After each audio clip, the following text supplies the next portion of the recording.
नमस्कार। बारिश का मौसम कहीं शुरू हो चुका है तो कहीं आने वाला है। तो ऐसे में हमें किन-किन चीज़ों का ध्यान रखना है, क्या-क्या काम करने हैं, इन सभी चीज़ों को मैंने 12 पॉइंट्स में डिवाइड किया है और उन 12 को भी मैंने 2 बड़े पॉइंट्स में सेग्रीगेट किया है। एक वो काम है जो हमें बारिश के समय अपने पौधों को बचाने के लिए करने हैं।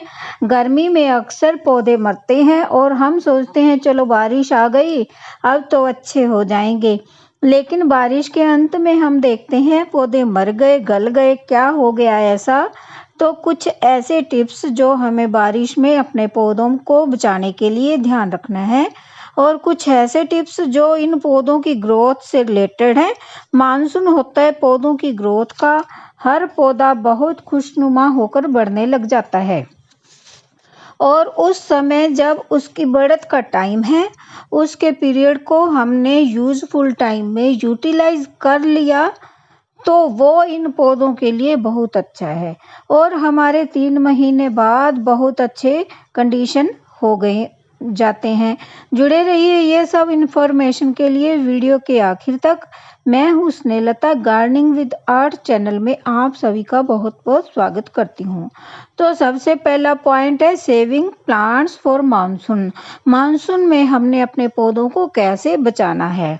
तो जहाँ तक पौधों का सवाल है, सबसे ज़रूरी बात है इस समय बारिश के मौसम में अपने सभी कैक्टस और सक्लेंट्स को बचाएं। कैक्टस और सक्लेंट्स को, जैसा कि आपको पता है, पानी बहुत ज़्यादा पसंद नहीं करते हैं, गल जाते हैं। अगर बारिश में वो डायरेक्टली पड़े रहेंगे, डेफिनेटली गल जाएंगे।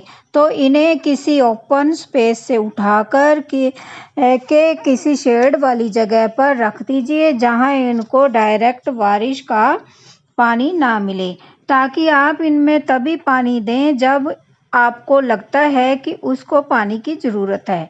एक और ज़रूरी पॉइंट होता है सक्लेंट के बारे में, इन्हें मैक्सिमम 40% ह्यूमिडिटी पसंद है।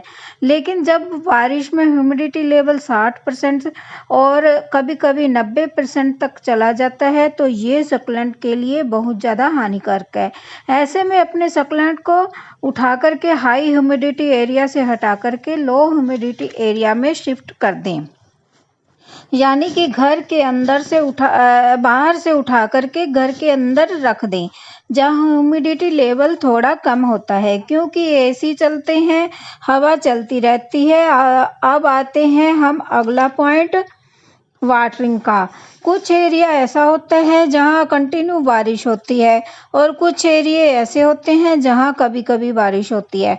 तो पहले बात करते हैं जहाँ कभी-कभी बारिश होती है। तो जहाँ कम बारिश होती है तो वहाँ अगर आपके पौधे खुले में रह गए तो पौधों के लिए बहुत अच्छा है। बारिश का पानी पौधों के लिए अमृत के समान है। पौधों के लिए तो इसीलिए खुले में भी रह गए तो कोई दिक्कत नहीं है। लेकिन जहाँ तक बहुत बारिश होती है पहाड़ी इलाकों में, वहाँ डायरेक्ट बारिश से हमें पौधों को बचाना पड़ेगा, क्योंकि कंटिन्यूज पानी पड़ता जाएगा तो बिल्कुल सूख नहीं पाएगी मिट्टी, तो ऐसी मिट्टी में पौधा रूट रोट हो जाएगा। तो ध्यान रहे पौधों को एक्सेस बारिश ना लगे। एक और चीज़ होती है कि जब हमने अपने बालकनी में रखे हुए पौधे ऐसे इकट्ठे करके कि बारिश लग रही है, सबको पानी मिल रहा है, पानी देने की ज़रूरत नहीं है, लेकिन आपको थोड़ा चौकन्ना रहने की ज़रूरत है, क्योंकि कोई पौधे कोने में पड़ा हुआ है, वो सूखा रह गया और आपका ध्यान उसकी तरफ नहीं गया तो वह भी ख़त्म हो सकता है। तो आपको चौकन्ना रहना है। रोज़ एक बार नज़र मारिए कि किन किन पौधों को बारिश का पानी मिल गया और कौन पौधे पीछे छुपा रह गया है। तो जो रह गया है सूखा, उसको बाहर निकालिए, उसको पानी दीजिए। बारिश में एक और प्रॉब्लम होती है कि जब छज्जों से पानी गिरता है कई दफ़ा आपकी बालकनी में, तो उसके नीचे कहीं आपका कोई पॉट तो नहीं रखा रखा होता। अगर रखा है तो वो बारिश का पानी लगातार टप टप करके एक ही पॉट में गिरता रहता है और होता ये है कि मिट्टी में बहुत गहरा छेद हो जाता है, जड़ एक्सपोज हो जाती है। ध्यान रखिए जहाँ जहाँ से ये पानी टपकता है वहाँ वहाँ से आपने पौधे को हटा लीजिए, और अगर ऐसा पॉसिबल नहीं है तो जहाँ पर जो पानी टपकता है वहाँ पर कोई बड़ा सा पत्थर रख दीजिए ताकि पानी पत्थर पर गिरे, मिट्टी पर ना गिरे। बालकनी में अगर आप पानी से नहीं बचा सकते, कोई भी जगह पौधों को शिफ्ट करने की नहीं है, तो इसका सिर्फ एक ही सलूशन है कि कोई भी वाटरप्रूफ शीट आप अपनी बालकनी के आगे लगा दीजिए। हम रेनकोट पहनते हैं, पौधों को भी पहना दीजिए ताकि जो भी एक्सेस वाटर है वो आपकी बालकनी में पौधों को ना लगे। जो चीज़ गर्मियों में आपने नोटिस नहीं की, हो सकता है बारिश में आपको वो नज़र आए। होता क्या है कि पौधों की ग्रोथ के साथ साथ ड्रेनेज होल हमारा बंद हो जाता है, जड़ें ड्रेनेज होल में चली जाती हैं और हमारा पानी का जो ड्रेनेज है वो प्रॉपर नहीं हो पाता है। गर्मियों में तो हमारा कभी भी पानी ज़्यादा हो जाता है तो वो इवेपोरेट हो जाता है। बारिश में जब ऑलरेडी मिट्टी गिल्ली होती है तो नीचे से अगर पानी नहीं निकल रहा, ड्रेनेज होल में थोड़ी सी भी गड़बड़ हो गई तो होगा वही, आपकी मिट्टी सोगी हो जाएगी, आपके पौधे का रूट रोट हो जाएगा और पौधा ख़त्म हो गया। तो ड्रेनेज होल को चेक करते रहिए, अगर चेक ब्लॉक है तो किसी पेचकस की हेल्प से खोल दें। एक और चीज़ होती है कि हम अपनी बालकनी को साफ़ सुथरा रखने के लिए गमले के नीचे बॉटम ट्रे लगाते हैं ताकि एक्सेस वाटर जो है उस ड्रेनेज होल में से निकल जाए। लेकिन अब सोचिए बारिश में जब एक्सेस वाटर इकट्ठा हो जाएगा तो क्या होगा। अभी तो कंटिन्यू बारिश का पानी ही उस प्लेट में आकर इकट्ठा हो जाएगा, तो होगा ये कि जो प्लेट में इकट्ठा हुआ पानी है वही पानी धीरे धीरे मिट्टी के जरिए ऊपर आपके गमले में आने लगेगा। ये भरा हुआ पानी करेगा रूट रोट। तो हमें दो काम करने हैं, एक गमले के नीचे की बॉटम ट्रे को हटा देना है और दूसरा नीचे का ड्रेनेज होल अच्छे से खोल देना है। एक पॉइंट और है कि जब गर्मियों में हम पौधों को बचाने के लिए मल्चिंग की थी, हमने पत्ते बिछा दिए थे गमलों की मिट्टी को ऊपर से ताकि पौधों को नमी बनाए रखें, तो लेकिन यही जो मल्चिंग है अब बारिश के मौसम में नुकसानदायक हो जाएगी, क्योंकि होगा यूं कि ये जो सूखे छिलके पत्ते आपने ऊपर बिछाए हुए हैं अगर बहुत ज़्यादा गीले हो गए तो इसमें फंगस लग सकता है। तो अब इस वक्त ज़रूरी है कि जितनी सूखी पत्तियां हैं इन सबको आप हटा दीजिए। एक और ज़रूरी बात है कि जितने भी सूखे पत्ते हैं तो किसी भी नुकीली चीज़ की सहायता से इसको हटाइए, लेकिन ये ध्यान रखिए कि जो वीड्स हैं जो वो जड़ के साथ ही निकले। अगर आपने ऊपर की पत्तियां तोड़ ली, जड़ फिर भी अंदर है, तो ये पौधा बार बार आपको परेशान करता रहेगा। इसलिए पूरे पौधे को जड़ के साथ ही निकाल दीजिए ताकि ये बीड्स या घास की प्रॉब्लम जो है बिल्कुल ख़त्म हो जाए। बारिश में अक्सर ह्यूमिडिटी डायंथस यानी कि उमस बहुत ज़्यादा हो जाती है। इन्फेक्शन आपके पौधों को ना हो इसके लिए आप हमेशा नीम ऑयल अपने पौधों पर 15 दिन में स्प्रे करते रहिए। इंसेक्टिसाइड फंगिसाइड बिल्कुल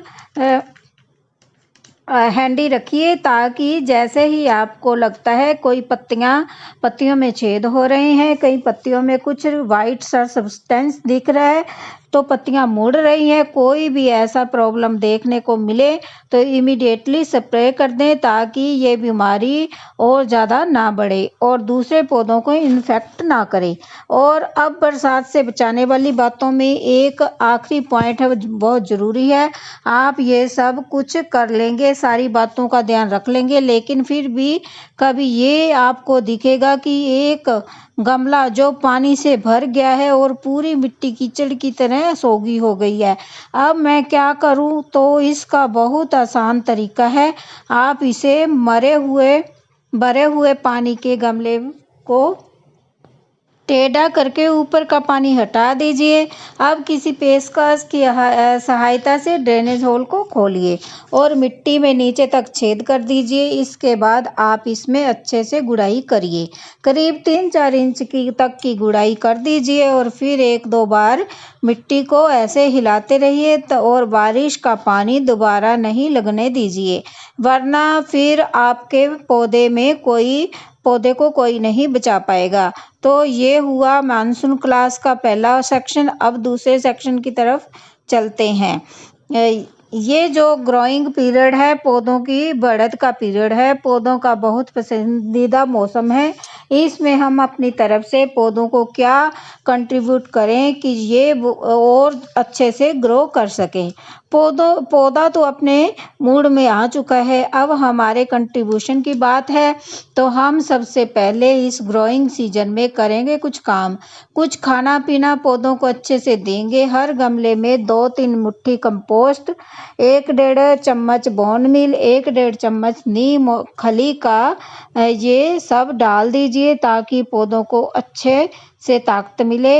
हर 15 दिन में कोई ना कोई लिक्विड फर्टिलाइजर डालें। और तो ये जो पौधे अपने मूड में हैं और आपने भी इनका साथ दे दिया है, तो फिर देखिए कैसी दौड़ लगाते हैं और काम होता है बारिश में करने का। रिपोर्टिंग क्या होता है जब हम पुराने गमले में से पौधे को निकाल कर नए गमले में लगाते हैं। अब भाई सब पूछेंगे क्या ज़रूरत है, जब ऑलरेडी गमले में पौधा लगा हुआ है तो एक ऐसे निकाल कर दूसरे गमले में क्यों लगाना। तो भाई हर गमले की रिपोर्टिंग नहीं की जाती। हम उस गमले की रिपोर्टिंग करेंगे जिसकी जड़ें इतनी भर गई हैं कि गमला पूरा भर चुका है और आपको लग रहा है कि नीचे मिट्टी बची नहीं है, तो इसे बोलते हैं रूट बाउंड होना। तो वो उस पौधे को गमले से निकालिए और उससे थोड़े बड़े गमले में पौधा लगा दीजिए। अच्छी सी मिट्टी तैयार करके लगाइए। रिपोर्टिंग के साथ साथ ही एक और पॉइंट जुड़ा हुआ है प्रोपगेशन का, मल्टीप्लाई का काम। जब आप रिपोर्ट कर रहे हैं तो आप रूट डिवीजन के जरिए हाथों हाथ पौधे को प्रोपगेट कर लीजिए। आप 1 से 4 भी बना सकते हैं। आपके पौधे को नई मिट्टी मिल गई और प्रोपगेशन भी हो गया। अब आते हैं अगले पॉइंट पर कि बारिश से पहले अगर आपने अपने पौधे की कोई शेप देना है पौधे को, तो कोई ट्रिमिंग करनी है, कोई प्रूनिंग करनी है, तो ये अब सही वक्त है। और कटिंग जो निकली है उसे भी उगाइए और नए पौधे प्रोपगेट कीजिए। तो बारिश के मौसम को पूरी तरह से आपने यूटिलाइज कीजिए और पौधों को खुश रखिए। मिलते हैं किसी नेक्स्ट वीडियो में। लाइक शेयर और कमेंट ज़रूर कीजिएगा और चैनल पे की घंटी अभी तक नहीं बजाई तो घंटी बजा कर जाइएगा। तो मिलते हैं किसी नेक्स्ट वीडियो में। Bye bye. आपका मेरी वीडियो देखने के लिए बहुत बहुत धन्यवाद।